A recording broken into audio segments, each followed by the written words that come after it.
जय हिंद। आपका हार्दिक स्वागत है मेरे इस यूट्यूब चैनल पे। यहाँ पे देखिए आर्टिकल गलती से लिखा गया है 12। ठीक है, ये 11 तक होता है।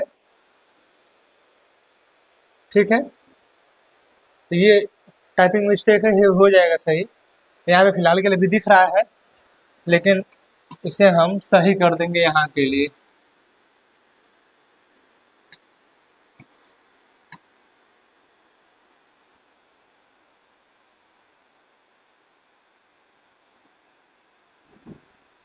ठीक है, 5 से लेके कहाँ तक है?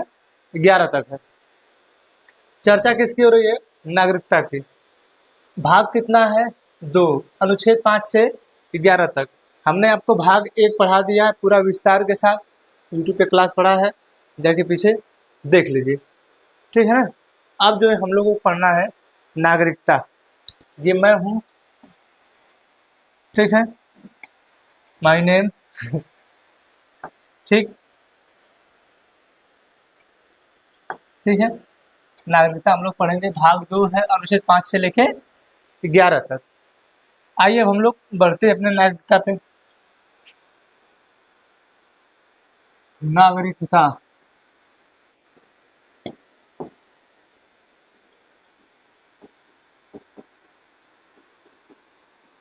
जिसे हम लोग सिटीजनशिप कहते हैं। क्या कहते हैं? सिटीजनशिप, नागरिकता कहते हैं।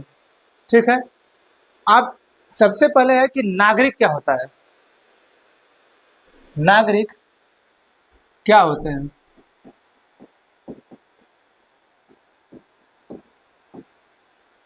ठीक है, नागरिक क्या होते हैं, नागरिकता है क्या? सबसे समझने वाली पहली बात तो यही है कि नागरिक क्या है, नागरिकता क्या होती है। इन सबों के बारे में आप जानेंगे तभी तो। ठीक है, तो ये जो नागरिक होते हैं, नागरिक किसी देश के ऐसे व्यक्ति जिनको अपने देश के प्रति पूर्ण आस्था हो। ठीक है, पूर्ण आस्था हो, वह उस देश का नागरिक है। ठीक है, वो अपने देश का मान सम्मान बनाए रखता है। ठीक, वह उस देश का नागरिक है। और अगर वह व्यक्ति, अगर वह अपने देश के प्रति निष्ठा, श्रद्धा, ठीक है, ये सब भावना रखता है, तो वह उस देश का नागरिक है। ठीक है, उस देश का क्या? नागरिक है। ठीक है, और जो नागरिकता है,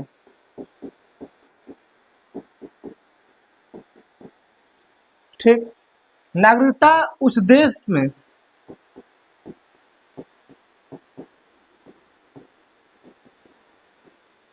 उस देश में प्राप्त होने वाली जितनी भी सेवाएं हैं, ठीक है, अगर उस व्यक्ति को मिल रही है तो वह क्या होगा? वहां की नागरिकता उसे मिलेगी। ठीक है, उसे क्या मिलेगी? वहां की नागरिकता। ठीक है, जैसे हमने आपको पढ़ाया है प्रस्तावना में पीछे, सामाजिक, आर्थिक,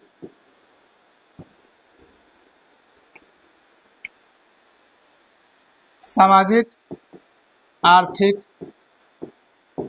राजनैतिक न्याय। प्रस्तावना में कितने प्रकार के न्याय की बात की गई है? 3 प्रकार की, सामाजिक, आर्थिक और राजनैतिक न्याय। ठीक, जो यहाँ ऊपर नागरिक लिखा है, नागरिक तो कहीं का भी हो सकता है। ठीक है, नागरिक कहीं का भी हो सकता है। वो अमेरिका के लिए भी वही डिफिनेशन होगा कि अगर वो अपने देश के प्रति सच्ची श्रद्धा रखता है, निष्ठा रखता है, ठीक है, विश्वास रखता है, तो वो उस देश का नागरिक है। नागरिकता किसे मिलेगी? जिस व्यक्ति को उस राज्य द्वारा ये सारे अधिकार प्राप्त कराए जाएं, ठीक है, उसे प्राप्त होती है नागरिकता। उसे क्या प्राप्त होती है? नागरिकता। नागरिकता का सबसे पहले वर्णन अरस्तु ने किया था। किसने किया था? अरस्तु ने। अरस्तु ने सबसे पहले क्या किया था? नागरिकता का वर्णन किया था। ठीक है, समझ में आया इतना? इतना समझ में आया? इसका वर्णन कौन किया था? नागरिकता का वर्णन किसने किया था? अरस्तु ने। ठीक है, हमने नागरिकता को जो है ब्रिटेन से लिया है। कहाँ से लिया है? ब्रिटेन से लिया है। और हमारे यहाँ एकल नागरिकता का प्रावधान है।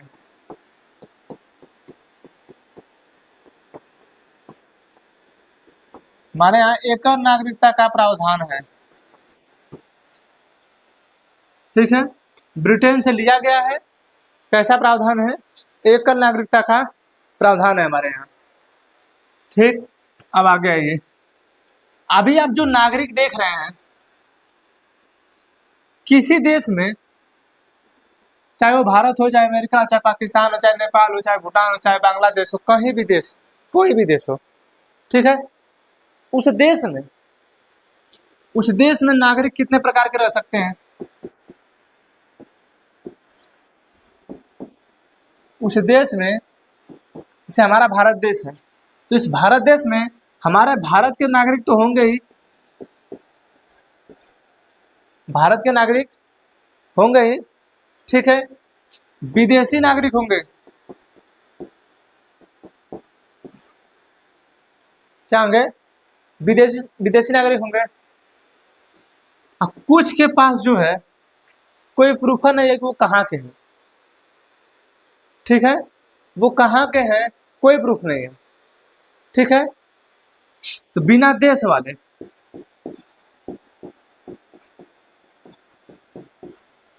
ठीक, अब जो हमारे भारत के नागरिक हैं, उस देश का नागरिक एक विदेशी हो सकता है, जैसे हमारे भारत के नागरिक रहेंगे, हो सकता है कि कोई विदेशी आके रहे, हो सकता है कि जिसका कोई ऐसा भी रह सकता है जिसका किसी देश से कोई लेना देना ना हो, जिसको लोग स्वीकार ही ना करते हो। अब आपको लग रहा होगा कि ऐसा कौन सा व्यक्ति है जो कोई देश का है या नहीं है। ऐसा लग रहा होगा कि ऐसा कौन सा व्यक्ति है जो किसी देश का ही नहीं है। रोहिंग्या मुस्लिम नाम सुने? हमारे भारत में बहुत दिनों से चल रहा है। ठीक है, रोहिंग्या मुस्लिम, ये जो लोग हैं, इनका ना बांग्लादेश से कोई रिलेशन है, ना म्यांमार से है, ना कहीं से है तो ये लोग म्यांमार के, लेकिन अब भारत में है आके डिटेंशन सेंटर में है, इनके लिए डिटेंशन सेंटर बनाया गया है। तो ये बिना देश के हैं, इनके पास कोई नागरिकता किसी देश की नहीं है। ठीक है, तो एक तो भारत के नागरिक हैं, उनके पास नागरिकता है, एक तो विदेश के हैं लेकिन इनके पास नहीं है। तो एक देश में 3 तरीके के लोग रह सकते हैं। ठीक है, इन्हीं लोगों को जो है हम लोग सीए और एनआरसी के तहत हम लोग नागरिकता देने का प्रावधान कर रहे हैं। ठीक है, पहले हम लोग नागरिकता किसी और आधार पर देते थे, लेकिन अब हमने कुछ उसमें थोड़ा सा बदलाव किया है, तो उसको हम आगे पढ़ाएंगे। तो एक देश में कितने प्रकार के लोग रह सकते हैं? एक उस देश के नागरिक होंगे, दूसरा उस देश में विदेशी, जैसे कोई पर्यटक आ गया, हमारे भारत में ये जैसे सारनाथ है, आपका ताजमहल है, लाल किला है, अकबर का किला है, ये सब किले हैं। ये सब जो है यहाँ पे जो पर्यटन के लिए लोग आते हैं, ये जो है विदेशी है ना, लेकिन है तो मेरे भारत में। ये रोहिंग्या मुस्लिम तो विदेशी है ना, लेकिन है तो मेरे भारत में। ठीक है, तो एक देश में 3 प्रकार के लोग रह सकते हैं। समझाया इसे? ये चीज समझा गया? ठीक है ना। अब जो है आप नागरिक जान गए, नागरिकता जान गए। ठीक है, यहाँ पे दिया है नागरिकता। ठीक है, अब इसकी जरूरत पड़ी क्यों? इसकी जरूरत पड़ी, ये क्या है, ये है क्या, क्यों हमें इसे बनाना पड़ा? ठीक है, नागरिकता हमें क्यों बनाना पड़ा, सोचने वाली ये बात है। तो जब हम लोग 1947 में आजाद हुए, ठीक है, तो हम लोग जो है अपने संविधान में अपने यहाँ के व्यक्तियों के लिए बहुत सारे प्रावधान लिख रहे थे। आज भारत में लगभग 25 भाग, लगभग 460 अनुच्छेद और 12 अनुसूचियां हैं। वो किसके लिए हैं? वो हमारे देश के नागरिकों के लिए है। ठीक है, तो जब हम उस समय अपना संविधान लिख रहे थे तो हम किसे अपना नागरिक माने, किसे नागरिकता दें, कौन कौन हमारे देश का नागरिक हो। उस समय हमारे भारत में तो ब्रिटेन के लोग भी रहते थे, ब्रिटेन के सैनिक भी रहते थे, बहुत से ऐसे लोग थे जो विदेशी थे। ठीक है, हमारे भारत के लोगों को कैसे नागरिकता दी जाए। बहुत से लोग पाकिस्तान में चले गए, बहुत से लोग पाकिस्तान से भारत में चले आए। आज आप देख रहे हैं म्यांमार से हमारे भारत में लोग भाग के आ रहे हैं, बांग्लादेश से भाग के लोग भारत में आ रहे हैं। तो ऐसे लोगों को हम कैसे नागरिकता दें। हम अपने संविधान में जिस सामाजिक आर्थिक राजनीतिक न्याय की बात करते हैं, ठीक है, तो हम किन्हें माने कि हमारे देश के हैं और इनको हम सामाजिक आर्थिक और राजनीतिक न्याय करें इनके लिए। हम विदेशियों को तो मान नहीं सकते, हम जब भी मानेंगे तो अपने देश वालों को ही मानेंगे। ठीक है, तो नागरिकता हमारे देश में रहने वाले लोगों को सारी सुविधाएं प्रदान की वो प्रदान करता है जो यहाँ की सरकार द्वारा दिया जाता है। ठीक है, तो हमने जो है नागरिकता संबंधी प्रावधान किस लिए किया था, कि हमारे देश में जो लोग हैं जिनको हम लोग सामाजिक आर्थिक राजनीतिक न्याय दे सके, विचार और व्यक्ति विश्वास धर्म की उपासना की स्वतंत्रता दे सके। ठीक है, तो इन्हीं सभी चीजों को देखते हुए, क्योंकि अगर हम संविधान लिख रहे हैं तो जो जो चीजें हम लिखते जा रहे हैं उसमें किसी के लिए करना होगा ना, तो हमने नागरिकता संबंधी प्रावधान जो है कर दिया। ठीक है, जिसकी चर्चा है ये भाग आता है 2 के अंतर्गत, अनुच्छेद आपका 5 से लेके 11 तक है। कहाँ तक है? अनुच्छेद 5 से लेके 11 तक है। समझ में आ गया ये चीज? समझ में आया? अनुच्छेद 5 से लेके 11 तक है। किसमें है? भाग 2 में है। ठीक है, ये जो प्रावधान है हम लोगों को संविधान के प्रारंभ में नागरिकता दे रहा है। क्या कर रहा है? संविधान के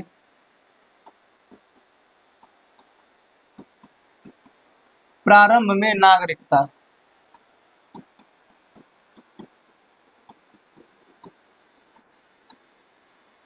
ये जो है संविधान के प्रारंभ में दिया जा रहा है कि किसको किसको हम भारत का नागरिक मान ले। समझ आया चीज? ठीक, तो अब जो है हम शुरुआत करेंगे आर्टिकल 5 से। कहां से शुरुआत करेंगे? आर्टिकल 5 से।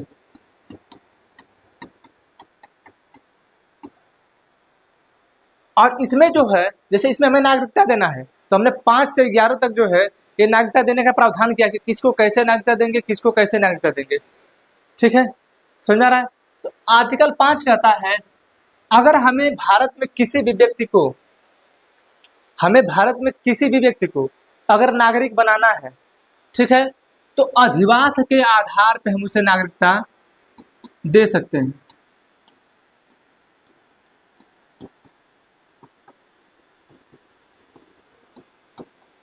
अधिवास के आधार पर भारत की नागरिकता। समझ में आ रहा है चीज? अधिवास के आधार पे भारत की नागरिकता है, यानी हमारे भारत में जो लोग रह रहे हैं, क्या कर रहे हैं? हमारे भारत में जो लोग रह रहे हैं उनको हम जो है नागरिकता देंगे। ये चीजें हुई हैं जब हमारा भारत स्वतंत्र हुआ 1947 में, उसके बाद जब हमारा संविधान आजाद हुआ, संविधान लागू हुआ, ठीक है, तब जो है हमने नागरिकता देने का संबंधी प्रावधान स्टार्ट कर दिया। ठीक है, इसमें है पहला आर्टिकल 5 में कि अधिवास के आधार पर हम भारत के लोगों को नागरिकता देंगे। अब इसमें पहला क्या है, पहली क्राइटेरिया क्या है कि हम कैसे लोगों को नागरिकता देंगे? तो इसमें यह कहा गया है कि संविधान लागू होने से, क्या है? संविधान लागू होने की तिथि से, संविधान लागू होने की तिथि से अगर कोई भी व्यक्ति भारत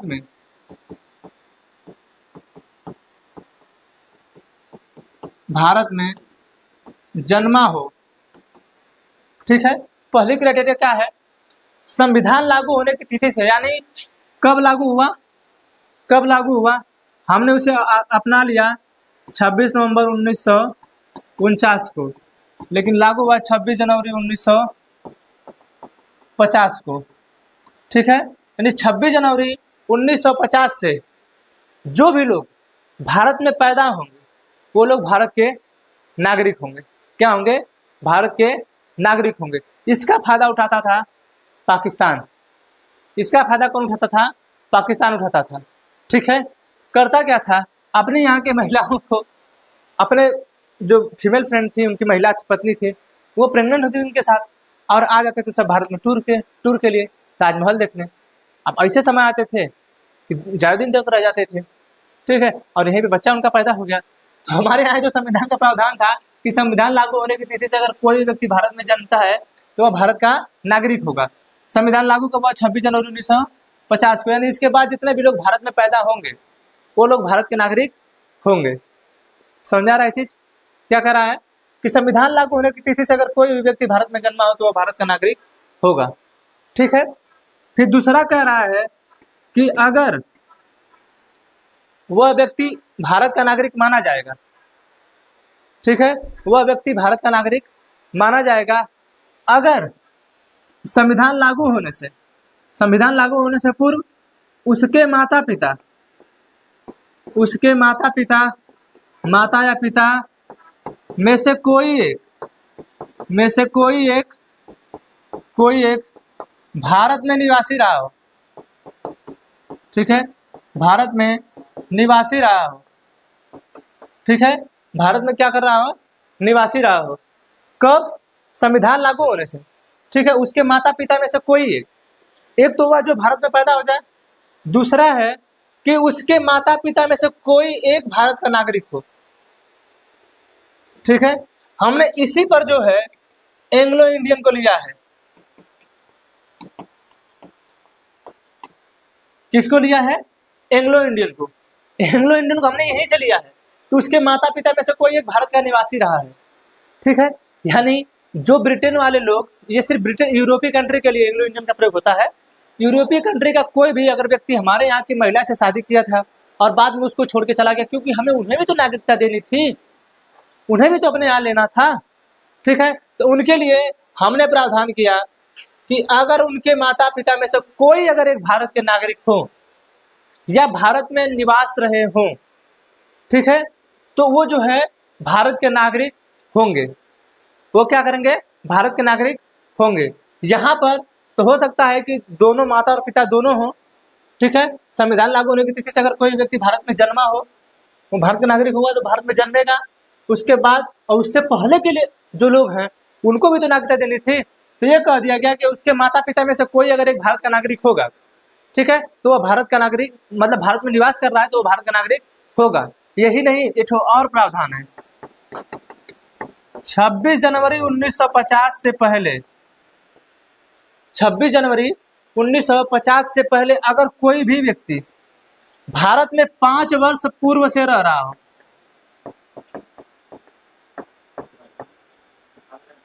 भारत में 5 वर्ष पूर्व से रह रहा हो तो वह भारत का नागरिक माना जाएगा।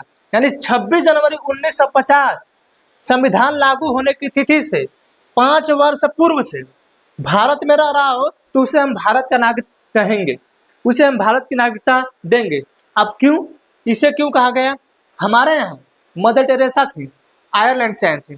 ठीक है। उसी समय ये भी था, लॉर्ड माउंटबेटन भी था, आप जिसे हर्मिट ऑफ शिमला कहते हैं।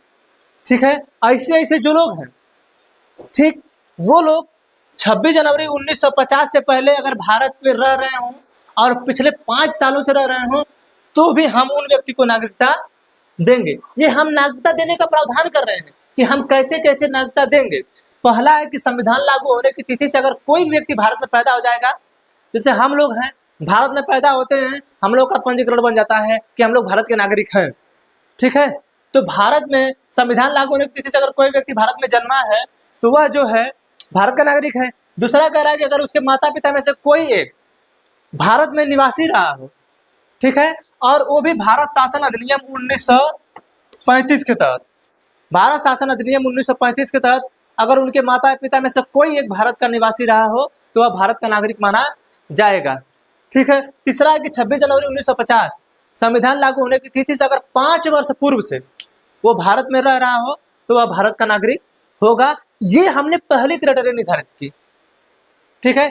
अब इस वाले में तो कोई भी आ जाएगा, इस वाले में हमने एंग्लो इंडियन को दिया, और इस वाले में हमने जो है मदर टेरेसा उरेसा को दिया है, जो लोग विदेश से आके हमारे देश में काम कर रहे थे, हमारे देश में स्वतंत्रता की बात कर रहे थे। समझ में आया? ये था आपका आर्टिकल 5। आर्टिकल 5 में इतना है, ठीक है, समझ आएगा। आर्टिकल 5 अधिवास के आधार पे, यानी अगर आप कहीं हैं, अधिवास के मतलब निवास के आधार पे आप जो है भारत के नागरिक हो सकते हैं। समझ में आया? आर्टिकल ये 5 है। अब आइए आर्टिकल 6 पे। आर्टिकल 6 क्या कहता है?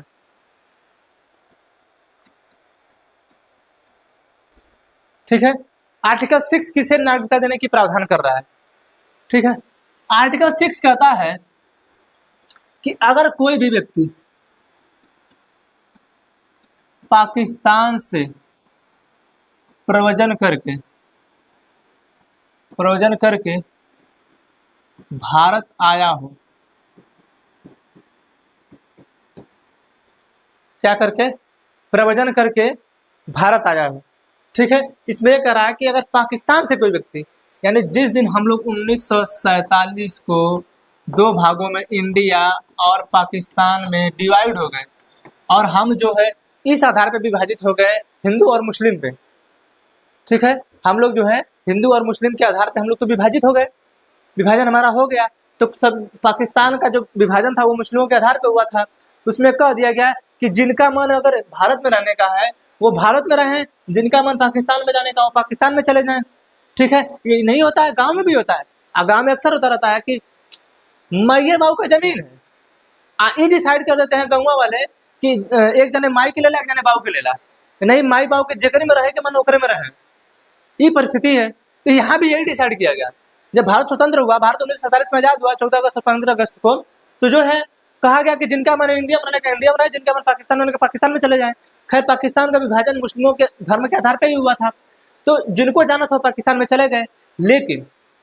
लेकिन पाकिस्तान इतना बड़ा चोट्टा देश है कि ये अपने यहाँ के जम्मू कश्मीर वाला भाग जानते हैं, जो आज पीओके कहलाता है, पीओके कहलाता है। पीओके वाले प्रांत में 1948 में इसने ऑन रिकॉर्ड लगभग 20 से 25 हजार महिलाओं का रेप करवाया। कबीलाई जनजाति द्वारा, हम मैं पढ़ाते हैं तो उसमें बताते हैं, कबीलाई जनजाति द्वारा ये अपने ही धर्म की महिलाओं का रेप करवाए, ठीक है। वहां तो छोड़िए, जो आप हमारे देश से सटे इनके पंजाब और सिंध राज्य देखते हैं ना, वहां पे महिलाओं को शोषित किया गया, वहां पर हिंदुओं को मारा गया, वहां पे इन लोगों के धर्म में, मुस्लिम धर्म में भी कई धर्म है, कोई अहमदिया है तो कोई कौन सा है, ठीक है, अलग अलग धर्म के लोगों को मारा गया, वो भी लोग परेशान हो गए, ठीक है। अब क्या किया गया, हम उनके लिए भी प्रावधान करना था, क्योंकि अभी हमारा संविधान लिखा ही जा रहा था, तो लोग पाकिस्तान से भाग भाग आ रहे थे। जो लोग पाकिस्तान गए थे और पाकिस्तान में पीटे जा रहे थे, मारे जा रहे थे, काटे जा रहे थे, वो लोग पाकिस्तान से वापस आ रहे थे भारत। अब उनके लिए प्रावधान किया गया, उनके लिए प्रावधान ये किया गया, उनके लिए एक डेट डिसाइड किया गया, 19 जुलाई 1948 से पहले और 19 जुलाई 1948 के बाद, ठीक है। 19 जुलाई 1948 से पहले और 19 जुलाई 1948 के बाद, ये 2 जो नियम हैं बनाए गए, ठीक है। और इसमें पहले वाले में कहा गया जो पाकिस्तान से भारत आए उनके लिए नागरिकता की बात कर रहा है, ठीक है, पाकिस्तान से भारत आए हैं, ठीक है। तो इसमें कहा जाए कि अगर 19 जुलाई 1948 से पहले, अगर पाकिस्तान से कोई भी व्यक्ति 19 जुलाई 1948 से पहले भारत में आ गया होगा तो उसे हम भारत की नागरिकता दे देंगे, ठीक है, भारत की नागरिकता दे देंगे। जो पिछली तीनों चारों दिया था हमने, ये पिछले तीनों दिया स्थिति ना, पिछले तीनों चार स्थिति जो है ना, इसी स्थिति पे हम जो है उनको नागरिकता दे देंगे अगर वो 19 जुलाई 1948 से पहले आ गए होंगे तब। अगर वो 19 जुलाई 1948 के बाद आएंगे तो सबसे पहले वो हमारे देश में 6 महीने रहेंगे, 6 महीने रहेंगे, उसके बाद जो है अपना दस्तावेज जमा करेंगे, अपना दस्तावेज जमा करेंगे। क्योंकि जब हमारा भारत स्वतंत्र हो गया तो जो लोग पाकिस्तान जाने लगे उनका नाम लिखा जाता था कि आप पाकिस्तान जा रहे हैं, और अगर पाकिस्तान से आप भारत आ रहे हैं तो उनका नाम लिखा जाता था कि आप पाकिस्तान से भारत आए हैं, ठीक है। तो अगर आप जिस दिन से आ रहे होते हैं उस दिन से 6 महीने हमारे भारत में रहते हैं, ठीक है, तो उसके बाद जो है आप जो है नागरिकता के लिए आवेदन कर सकते हैं, ठीक है, नागरिकता के लिए आवेदन कर सकते हैं। ठीक है, क्या कर रहा है, 19 जुलाई 1948 के बाद अगर आप आएंगे तो आपको भारत में 6 महीने रहना होगा। उसके बाद जो है आप नागरिकता के लिए आवेदन करेंगे। समझ में आ रहा है चीज, समझ में आया। जो लोग पाकिस्तान से भारत आए उनकी बात कर रहा हूं मैं, ठीक है ना। पाकिस्तान से जो लोग भारत आए हैं उनकी बात मैं कर रहा हूं। ठीक, ये समझ में आया। 19 जुलाई 1948 से पहले उनके लिए कोई पेपर नहीं लगेगा, कोई कागज नहीं लगेगा, कोई वेट नहीं करना होगा। लेकिन अगर वही व्यक्ति 19 जुलाई 1948 के बाद आएगा तो उसको जो है पेपर, कागज, अपना 6 महीने वेट ये सब करना पड़ेगा। ठीक है, आर्टिकल 6 समझ आ गया। आर्टिकल 7 पे आइए। आर्टिकल 7, आर्टिकल 7 क्या कहता है।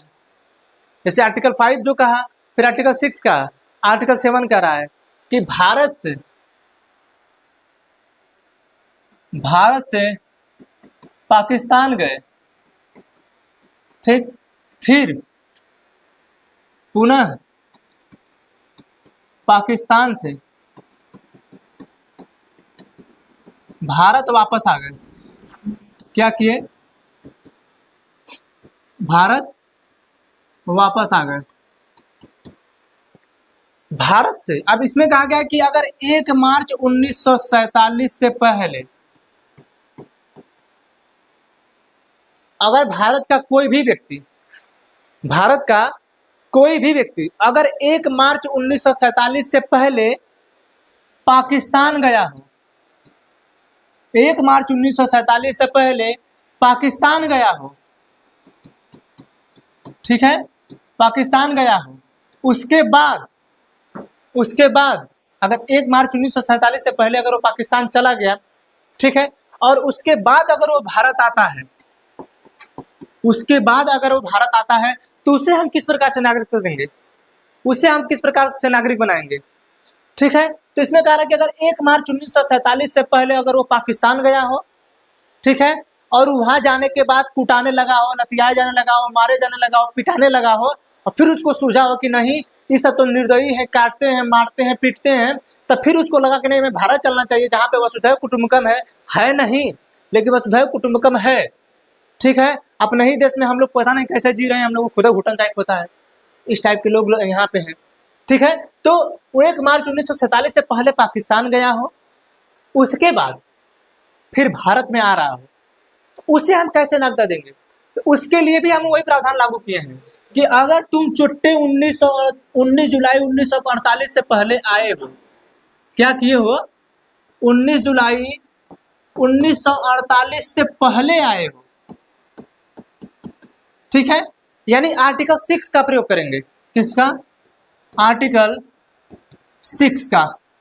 जो चीजें आर्टिकल 6 में अभी बताए हैं वो जो है अगर भारत से पाकिस्तान गए और पाकिस्तान से फिर भारत आए, आर्टिकल 6 में ये है कि बंटवारा होने के समय, आर्टिकल 6 में जब बंटवारा हुआ तो कुछ लोग पाकिस्तान में ही थे, तो उनकी बात हमने किया आर्टिकल 6 के लिए कि अगर पाकिस्तान से आप भारत आए हैं तब आपको नागरिकता जो है इस आधार पर दी जाएगी। 19 जुलाई 1948 से पहले आ गए थे तो नागरिक माने जाएंगे, आपको कोई दस्तावेज नहीं देना था, लेकिन 19 जुलाई 1948 के बाद आएंगे तो आपको दस्तावेज देना होगा और 6 महीने रहना पड़ेगा। ठीक है, आर्टिकल 7 कहता है कि अगर पहले आप भारत में थे, जब भारत स्वतंत्र हुआ बटा तो आप भारत की सीमा में थे, भारत की सीमा पार करके, जैसे सीमा है खैदर आई है वो सीमा पार करके आई है, ठीक है, तो उसको भी तो नागरिकता देना है ना, तो हम उसको नागरिकता कैसे देना उसको हम बताएंगे। लेकिन यहाँ पे दूसरी सीमा पार किए लोग, जब भारत स्वतंत्र हो गया, जैसे स्वतंत्र हो गया भारत और हमारे भारत की सीमा पार करके वो चले गए पाकिस्तान में, फिर उनको वहां जब लतियाया जाने लगा तो वो सोचे कि फिर हम पाकिस्तान वाला सीमा ला के भारत वाले सीमा में आ जाए, तब उनके लिए यहाँ पे जो है नागरिकता देने संबंधी प्रावधान किया गया। और 1 मार्च 1947 से पहले अगर वो गए होंगे और फिर भारत में आए होंगे तो टोटली आर्टिकल 6 का वो प्रयोग करेंगे। तो 19 जुलाई 1948 से पहले अगर वो भारत में आए रहे होंगे तो नागरिकता बिना कागज की दी जाएगी। अगर 19 जुलाई 1948 के बाद आएंगे, क्या करेंगे, 19 जुलाई 1948 के बाद आएंगे तो हम जो है 6 महीना रखेंगे उनको। समझ आ रहा है चीज, समझ आ गया, ठीक है।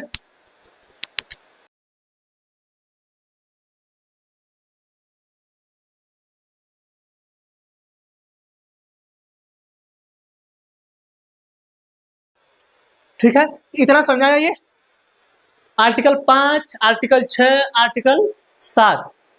ठीक है, ये आपका आर्टिकल 5 है। संविधान के प्रारंभ में नागरिकता, हमने नागरिकता देने संबंधी प्रावधान किया कि किनको किनको हम नागरिकता देंगे। किसी हम माने कि भारत का नागरिक हो, वो आतंकवादी भी हो सकता है चुट्टा। पाकिस्तान वाले जो लोग थे हमारे आज भी आते हैं तो आतंकवादी वाला काम करते हैं कि नहीं? देखिए सब लोग, हम किसी भी प्रत्येक जो व्यक्ति के लोग हैं, प्रत्येक देश के जो लोग हैं, हम सबको ऐसे नहीं कर सकते हैं। लेकिन कुछ वैसे चुट्टे टाइप मानसिकता के लोग हैं जो हमारे देश के प्रति उल्टा बोलेंगे, सीधा बोलेंगे। हमारे देश के ही लोग हमारे देश के प्रति उल्टा बोलते हैं, हम दूसरे क्या बात करें। ठीक है, तो हमें आशा है कि आर्टिकल 5, आर्टिकल 6, आर्टिकल 7 आपको समझ में आया होगा। ठीक है, आपको ये समझ में आया होगा। ठीक है, कि किसी विदेश में 3 प्रकार के नागरिक रह सकते हैं, उस भारत के ही, विदेश के भी हो सकते हैं, और बिना नागरिक वाले विदेश के लोग रह सकते हैं। ठीक है, समझ में आ गया? तो हमें आशा है कि आपको इतना समझ में आया होगा। ठीक, अभी आगे आपको 7, 8, 9, 10, 11 पढ़ाना है। उसके बाद सीए पढ़ाना है, एनआरसी पढ़ाना है। ठीक है, क्या है हलाला, क्या है 3 तलाक, ये सब जो है हम आपको अगले क्लास में बताएंगे। ठीक है, तो हमें आशा है कि आपको इतना समझ में आया होगा। मिलेंगे अगले क्लास में, तब तक के लिए जय हिंद।